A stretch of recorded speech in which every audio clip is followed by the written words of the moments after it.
राक्षस और बंदर की कहानी। एक जंगल में एक राक्षस रहता था। नजर में आए हर एक जानवर को मार के खा जाता था। इस तरह जंगल के जानवरों की संख्या कम होती जा रही थी। एक दिन जंगल के सभी जानवर इकट्ठा हुए।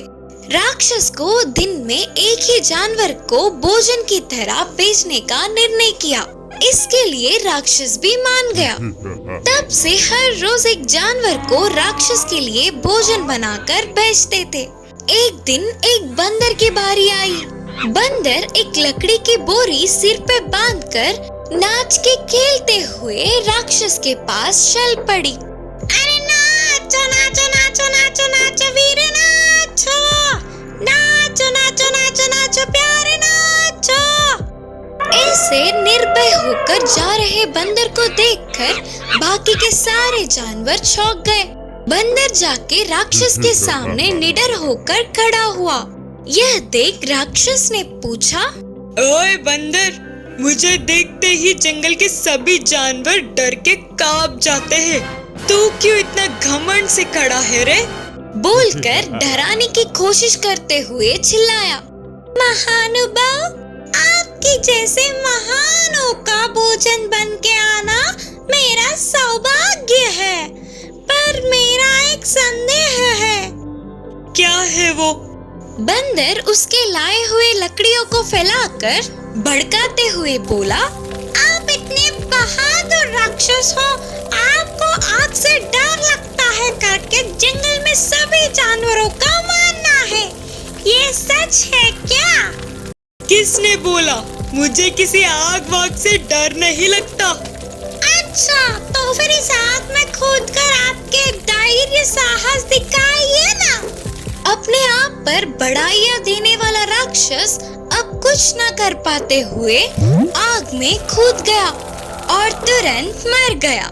यह देख बंदर खुशी से नाचने लगा और बाकी के सभी जानवरों ने बंदर की तारीफें की। इस कहानी की शिक्षा है कि अपनी बुद्धि से किसी भी कष्ट से बाहर निकल सकते हैं। जंगल का राजा बना बंदर। एक जंगल में तरह तरह के पशु पक्षियाँ रहते थे। वे सभी मिलजुल कर रहते थे। कुछ छोटी सी भी जरूरत पड़े तो एक दूसरे की मदद करते थे। उनका बहुत समय से ही राजा नहीं था। उन सभी ने सोचा कि उनका एक नायक होता तो अच्छा होता। ऐसे सभी पशु पक्षियाँ नायक को चुनने के लिए इकट्ठा हुए और किसको राजा के रूप में नियुक्त करे करके चर्चे चल रहे थे। सभी ने अपने विचार व्यक्त किया। हिरन ने कहा, हम सभी अपने अपने कला का प्रदर्शन करेंगे और जो भी सबको अच्छा लगता है वही राजा बनेगा। बोली हिरन। जैसे हिरन ने कहा वैसे करेंगे तो ठीक रहेगा, बोली पक्षी। इसके लिए सबके मानने पर मुकाबला शुरू हुआ। ऐसे कई पशु पक्षियों ने अपनी कला का प्रदर्शन किया। आखिर में एक बंदर आगे आकर अपने विचित्र विचित्र कला से नाचने लगा। ये देख सभी हंस पड़े। बंदर के कारनामों से प्रसन्न होने वाले पशु पक्षियों ने उसे अपने राजा के रूप में चुना। लेकिन ये सब लोमड़ी को अच्छा नहीं लगा। लोमड़ी ने सोचा, राजा के कुछ लक्षण होते हैं, बुद्धि और बल में सबसे आगे होना चाहिए, और यहाँ देखो, एक बंदर राजा बना है। एक दिन वह लोमड़ी के खाने के लिए जंगल में घूमता हुआ शिकारी के द्वारा बुनी हुई जाल को देखी। उस जाल के बीच में एक बड़ी सी रोटी थी।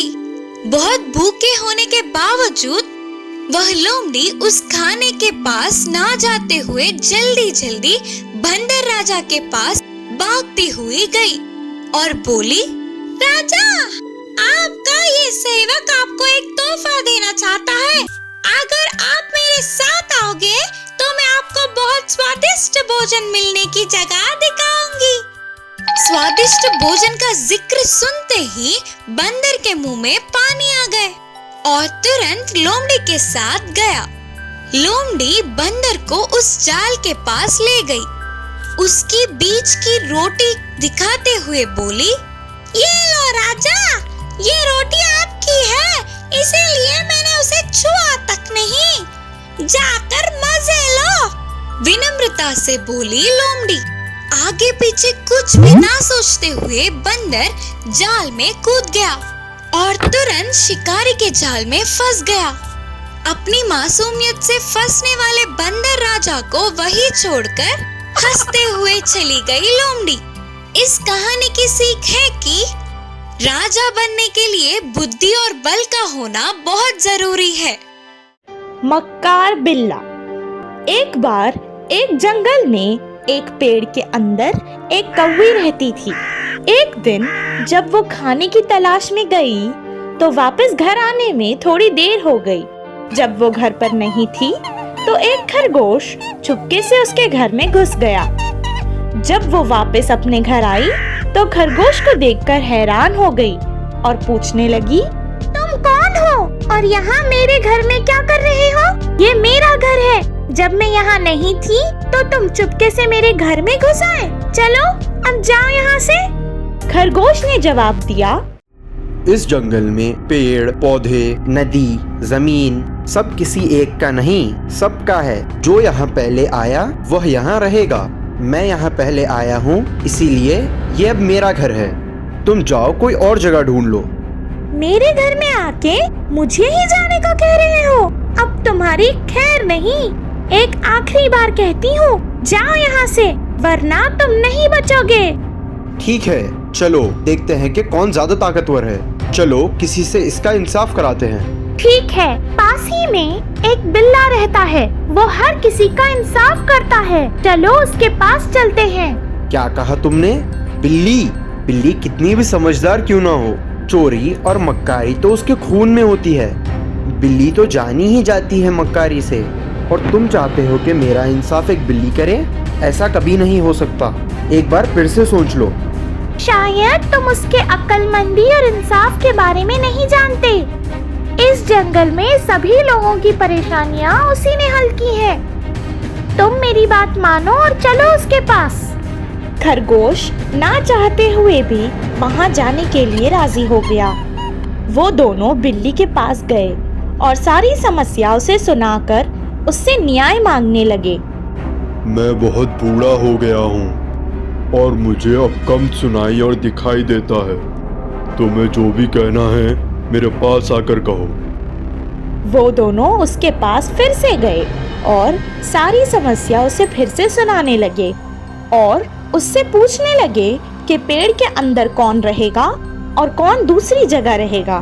तभी बिल्ली ने कहा, मेरे प्यारे दोस्तों, जितने भी अच्छे से रह लो, आखिर एक दिन सभी को मरना है। हमारे साथ जाने वाले हमारे अच्छे कर्म ही होते हैं। कुछ भी हो जाए, तुम दोनों हमेशा अच्छे काम ही करना और कभी बुराई का साथ मत देना।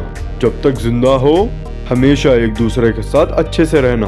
और इतना कह के वो धीरे धीरे उनके पास आने लगा और एक ही झपटे में उन दोनों को अपने पंजे से पकड़ लिया और इनका शिकार कर लिया। इस कहानी से हमें ये शिक्षा मिलती है कि मक्कार लोगों को कभी भी अधिकार नहीं देना चाहिए। चूहे की डर से बिल्ली भागी। एक जंगल में एक चूहा रहती थी। उस चूहे को बिल्ली से बहुत डर लगता था। वह चूहा जब भी बाहर निकलती थी तब बिल्ली उसके पीछे पड़ जाता था। अरे मैं इस बिल्ली से कैसे बचूं? करके बहुत सोचने लगी चूहा। तब उसे एक उपाय मिला। तुरंत वह चूहा जंगल जाकर अच्छे अच्छे फलों को इकट्ठा करके पोटली बांधी। उस जंगल के बाजू में ही एक गांव था। उस गांव में एक कुम्हार रहता था। उस चूहे ने फलों की पोटली को कुम्हार को दिया और कहा, मुझे एक अच्छा सा खाटों का कवच बना कर दो। ऐसे फल जितने चाहो उतने ला कर दूंगी। बोलकर विनम्रता पूर्वक पूछी चूहा।